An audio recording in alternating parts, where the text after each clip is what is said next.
Hello, I'm Tom Wilkinson, and welcome to the Thinking in English podcast, a podcast for intermediate to advanced level English learners. A recent report has revealed that nearly 2,500 languages are at risk of becoming extinct in the near future. Why do languages die out? Does it matter if they do? And how can we save an endangered language? Let's talk about this on today's episode of Thinking in English. You can find the full transcript of the episode at thinkinginenglish.blog. Head over to my Instagram page for some more excellent content and leave a like, follow, rating, or review wherever you are listening to this podcast right now. We're getting very, very close to 900 likes on Spotify. So if you could leave a like, that would be absolutely amazing. Here is today's vocabulary list. As always, you can find the written list in the description of the podcast and also on my blog, thinkinginenglish.blog. Endangered. Endangered. Things that are endangered may soon not exist because there are very few of them around now. For example, the rhino is an endangered animal. Generation. Generation. All the people of about the same age within a society, such as the younger generation smokes less than their parents did. Elder. Elder. An older person, especially one with a respected position in society. For instance, you should listen to the advice of your elders. To absorb. To absorb. To take something in, especially gradually, such as towels absorb moisture. At the expense of. At the expense of. Resulting in the loss of something, such as they chose to speed up production at the expense of safety. To document. To document. To record the details of an event or a process, etc. For example, his interest in cars has been well documented. Exclusively. Exclusively. This means only. For example, that YouTuber has an exclusively female audience. To revitalize. To revitalize. To give new life, energy, activity, or success to something. For example, they made a plan to revitalize the city centre. Multilingualism. Multilingualism. Knowledge of more than one language, or more languages than a native language. For example, the school embraced multilingualism and offered classes in the country's 3 national languages.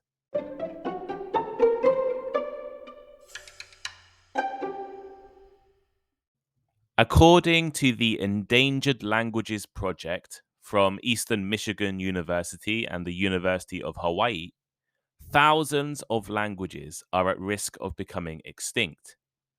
Out of over 7,000 languages spoken around the world today, nearly 2,500 are endangered. An endangered language, according to the Linguistic Society of America, is one that is likely to become extinct in the near future. Over years, languages fall out of use and are often replaced by larger and more widely spoken languages. Eventually, new generations no longer learn and use their family's traditional languages, with it dying out when the last speaker also dies.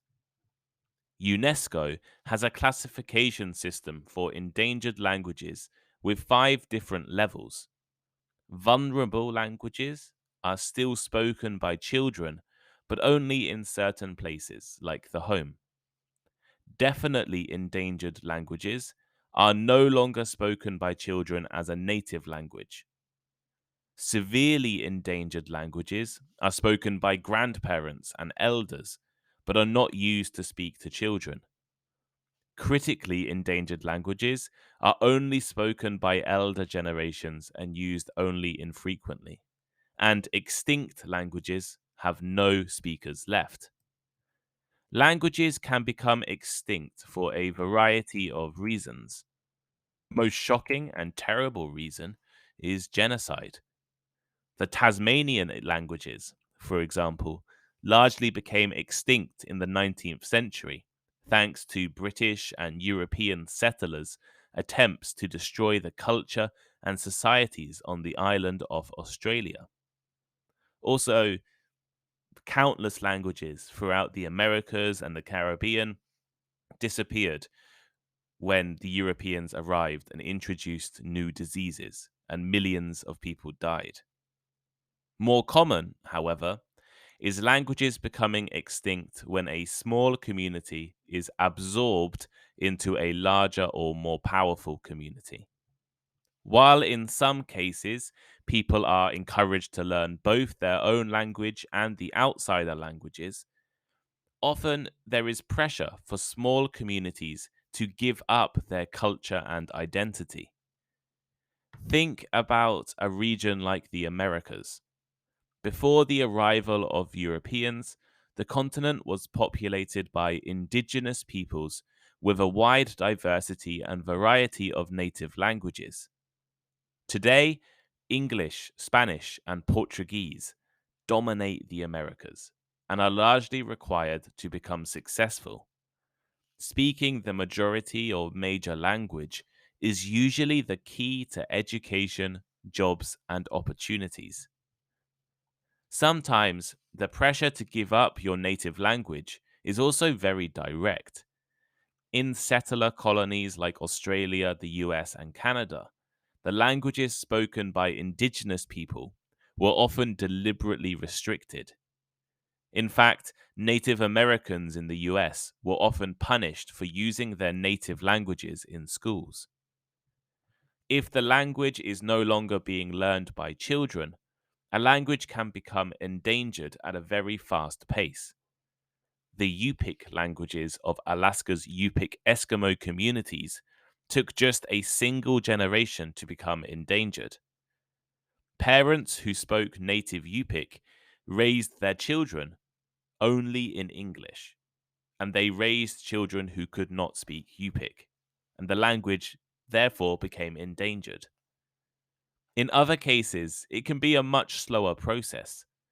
Some Native American languages, like Mohawk, have been classed as endangered for nearly 200 years, but are still spoken by both adults and children in the USA.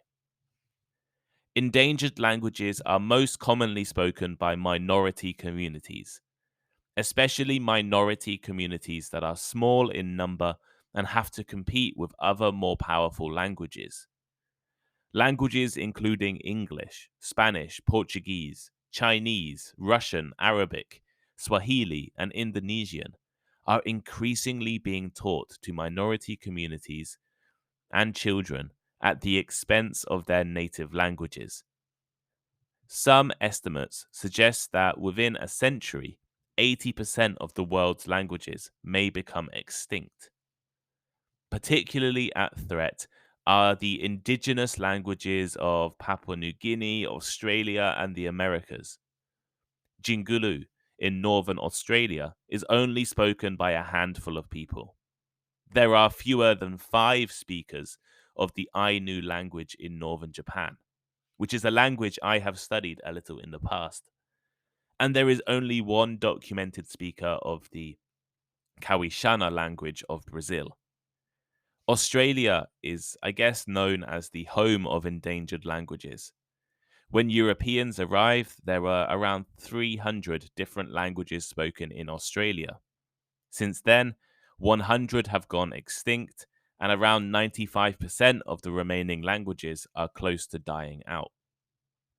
Once a language falls to only a few speakers, it becomes incredibly difficult to pass down to new generations and to keep the language's quality. If a language is not spoken regularly, it will begin to degrade and deteriorate in the speaker's minds. And this is something I'm sure you all know and experience. So do I. If I don't use my Japanese language regularly, I begin to forget it. And I'm sure everyone listening, if you don't use English regularly, you also begin to forget, or at least the quality, your vocabulary starts to get slightly smaller. And that is the same for your native language as well. Even if there are a few people who still speak a language, it doesn't mean that they will be close enough to speak to each other. Famously, the last two surviving speakers of the Colombian Mexican language Ayapaneco hated each other and refused to speak for many years. So, why does it matter if a language becomes extinct? Some people see language losses as a natural part of human and social development. And as many of these languages are spoken by only a few people, it's easy to say, who cares? When a community loses its language, it also loses much of its culture and history. We experience our lives and our worlds through language, and language changes the way we think about topics and issues. We communicate our culture and spirituality through language. There are types of art, poetry, styles of conversation, humor, vocabulary for meals and emotions, myths, and everyday greetings that cannot be translated into any other language. Once a language becomes extinct, it becomes incredibly difficult to continue these traditions. Language can also demonstrate unique aspects of a culture. The Cherokee language from America, for example, has no words for goodbye or I'm sorry, which tells us a lot about how Cherokee people interacted with each other in the past. Moreover, there are amazing unique words in every language that cannot be easily translated. The Cherokee have a word, ukahusti, which is used to describe the delight when you see an adorable baby or kitten.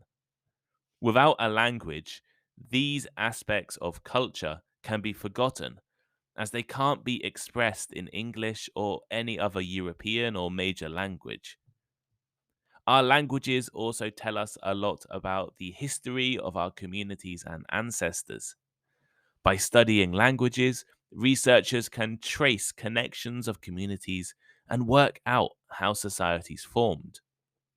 Languages also reveal a lot about the environment. Indigenous Papuan languages, for example, reveal which plants are used for food, medicine, or poison. They have words for every single thing in their environment, and these words can tell us information. Moreover, studying speakers of small and endangered languages can also reveal unique and important things about the way the human brain develops and how our thought processes are affected by language. Most listeners of this podcast probably speak a major language. But just because your language is common and popular today doesn't mean it will always stay that way. And there are probably quite a few of you who have ancestors, perhaps even parents or grandparents, who speak endangered or at risk languages. Many listeners of Thinking in English come from Brazil and Mexico and South America. Well, the Americas are full of languages that will soon die out. And even my European listeners might have family who speak endangered languages. For example, Basque and Gascon speakers in Spain, Sami speakers in Finland, or Vilimovian speakers in Poland. So, what can we do to save endangered languages? I think looking at a successful example would be a good start. Manx is a language that was historically the native language of the Isle of Man. an island in the sea between Great Britain and Ireland. It is closely related to Irish and Scottish Gaelic. By the beginning of the 19th century, English had begun to replace Manx, as English was viewed as a language of opportunity and success. In contrast, Manx was seen as the language of poverty, and parents began educating their children exclusively in English. The language had largely died out by the end of the 19th century. Many Manx speakers themselves decided to abandon their language in favor of English. And in 1974, Ned Madrell, the last native speaker of Manx, passed away. And in 2009, the language was declared extinct by the UN. However, Manx never really died out, and it's currently undergoing a revival. Despite being declared extinct in 2009, there are around 2,000 people, maybe 1,800, 1,900 people on the Isle of Man who claim to speak Manx. Now, they might not all be fluent, but they claim to speak it. It is even possible to hear Manx being spoken in the island's pubs. According to the language expert David Harrison, the Manx language is a wonderful comeback story. Activists and islanders have managed to create a new generation of native speakers, the first for over 100 years. There is a primary school with around 70 pupils which teaches almost entirely in the Manx language. And when the UN announced Manx as a dead language, the students at the school wrote a letter saying, "If our language is extinct, then what language are we writing in?" Parents are also learning the language so that they can help and understand their children's schoolwork. Manx can be found in YouTube videos, podcasts, smartphone apps, and many other forms of technology. Manx music has become increasingly popular, and church services can now be heard in the language. Manx is an excellent example of a language that has been brought back from the dead. Although it is still endangered, the main language of the Isle of Man is still English. Manx has started to become a native language again. So, what can be done in general to save endangered languages? Well, linguists and experts are currently trying to quickly document and record the world's most endangered languages. By making dictionaries, translated stories, and recording the last speakers' voices, there is hope that these languages could be revitalized, even if they eventually become extinct. And this has happened before. The language of the Native American Miami tribe died out in the 1960s. But thanks to one tribe member who wanted to learn the language again and found some old dictionaries, it started to be spoken and taught in universities. In some countries, there is political and institutional support for endangered languages. Modern Hebrew was revived as a spoken daily language after hundreds of years of only being written and studied. After years and years of not being used, it is now the official language of Israel. Ireland has political support for the Irish language, which has been under threat from English. And in some countries, minority languages are given protection in constitutions. All over the world, communities are also beginning to try and preserve and revive their own languages. Communities across New Zealand, Alaska, Hawaii, and other places are establishing nursery schools and kindergartens that are exclusively taught in minority languages. To save endangered languages, we should accept multilingualism as part of our lives, as a normal part of lives. Children who speak multiple languages can and do speak their languages as well as people who just speak one. Education should be bilingual or even trilingual in some places. We also have so much technology today that can help preserve languages. Countries like Nigeria, New Zealand, and Australia are beginning to use AI technology to translate and teach languages. There is hope that we can save and remember the world's amazing and diverse languages.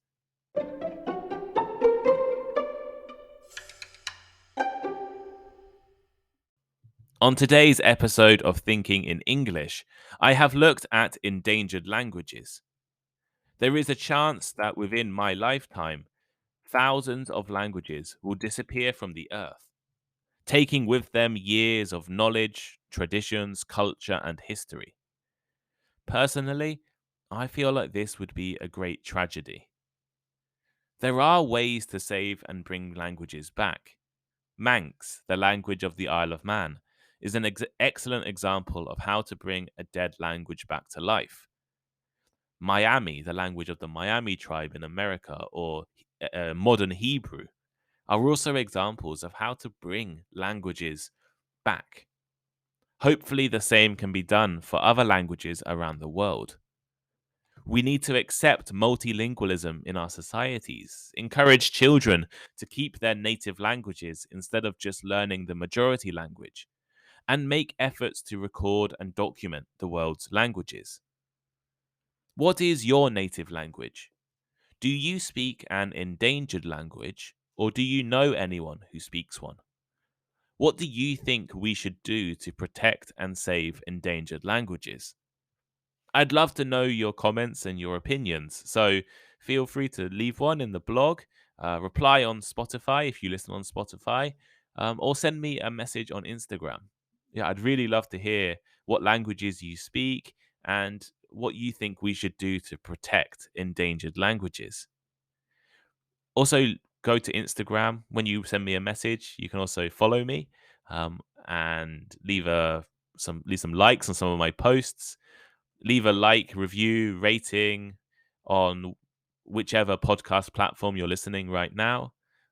I'd love some more Apple reviews and some more 5-star ratings on Spotify. I'd really, really appreciate all of those. And if you'd like to donate to Thinking in English, you can. There's a link in the description of the podcast and also on the blog. And I think that's everything. So thank you for listening, and I hope you have a great day.